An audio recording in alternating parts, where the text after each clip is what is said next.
lekker om die Here te dien. Dis so lekker om die Here te dien. Dis so lekker. Dis so lekker om die Here te dien.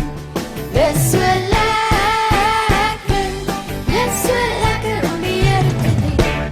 Dis so lekker soos 'n cracker. So vreeslik baie lekker om die Here te dien.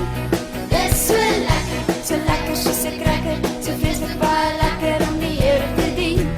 Dis so lekker soos 'n cracker. So vreeslik baie lekker om die Here te dien.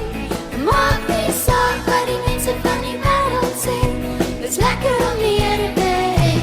Dis so lekker soos 'n cracker. So vreeslik baie lekker om die Here te dien. Dis so lekker soos 'n cracker. So vreeslik baie lekker om die Here te dien. Dis so lekker soos 'n cracker. So vreeslik baie lekker om die Here te dien.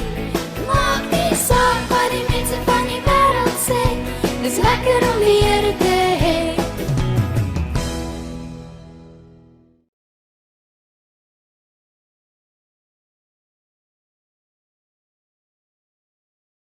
Môre juffrou. Goeiemôre Stoffels. Sjoe, maar jy is vroeg hier. So lekker om jou te sien. Waar is Blommie? Sy is nie saam my nie juffrou. Ek het geloop voor sy klaar was. My selfoon. Nee juffrou, nee, moenie antwoord nie. Net as ek Blommie. Stoffels, vir my jy vir Blommie. As vir my beteken ek probeer om haar nie te sien nie, dan ja juffrou, ek vir my vir Blommie. Nou, hoekom vir my jy vir Blommie Stoffels? Wat het gebeur? Ag juffrou, ek het gister iets verskrikliks gedoen. Ek het in haar kamer ingegaan, toe sy nie daar was nie. En sy sê altyd ek moet uit haar kamer uitbly. En toe het ek net gekyk na haar pop wat sy vir Kersfees gekry het. En toe breek ek per ongeluk haar pop se been. Ek het die pop net daar teruggesit en uitgehardloop. Juffrou, sy gaan so kwaad wees as sy weet wat ek gedoen het. Maar Stoffels, jy kan nie vir altyd vir Blommie vir my nie. Jy gaan eerlik met haar moet wees, jong. Ek weet nie of ek kan nie, juffrou. Almal gaan kwaad wees vir my. En liewe Jesus weet ook mos alles. En ek is seker hy is so kwaad vir my. Ek is te skaam om te bid, juffrou. Ai Stoffels, onthou, as jy nie weet wat om te doen nie, dan moet jy reeds Bybel lees en bid. Kom ons kyk wat sê die Bybel. In 1 Johannes 1 vers 9 staan daar, maar as ons sondes bely, hy wat God is getrou en regverdig. Hy vergewe ons sondes en reinig ons van alle ongeregtigheid. OK, maar juffrou, wat beteken die woord bely?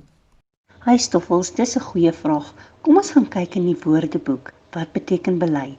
Bely beteken om te erken. Met ander woorde, jy moet erken dat jy verkeerd was. Juffrou, hoe moet ek dan bid sodat Jesus my sonde kan vergewe en ek weer met Jesus kan praat sonder om so skuldig en sleg te voel? Hier is 'n paar maklike stappe wat jy kan volg. Eerste een is erken dat jy iets verkeerd gedoen het. Die tweede ene, vra dat Jesus jou sonde sal vergewe. Onthou, Jesus het aan die kruis gesterf sodat hy al jou sondes kan vergewe. Dan kan jy die Heilige Gees vra om jou te wys hoe om dit wat jy verkeerd gedoen het reg te maak. Jy moet ook vir die Heilige Gees vra om jou te help om dit nie weer te doen nie. Juffrou, ek is so bly dat Jesus my sal vergewe. Ek gaan sommer nou dadelik huis toe en dan gaan ek bid soos wat juffrou my geleer het. En dan gaan ek vir Blommie vra om my ook te vergewe.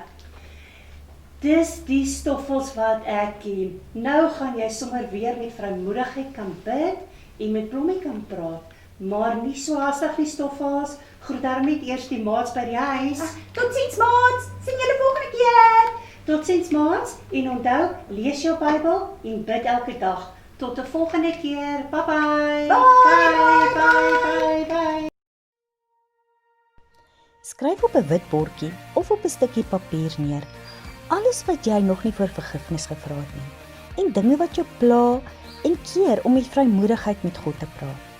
Bid dan en vra vir God om jou te vergewe vir elkeen van hierdie oortredinge. Vra God om jou te wys wat om te doen om dit reg te maak. Nou kan jy alles op hierdie bordjie uitvee of daai stukkie papier opskeer.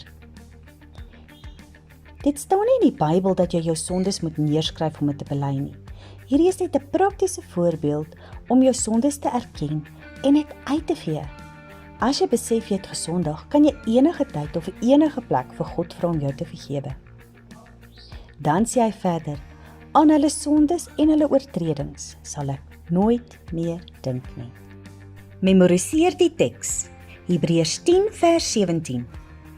Dan sê hy verder, aan hulle sondes en hulle oortredings sal ek nooit meer dink nie. Kyk of julle hierdie versie uit julle koppe uit kan ken.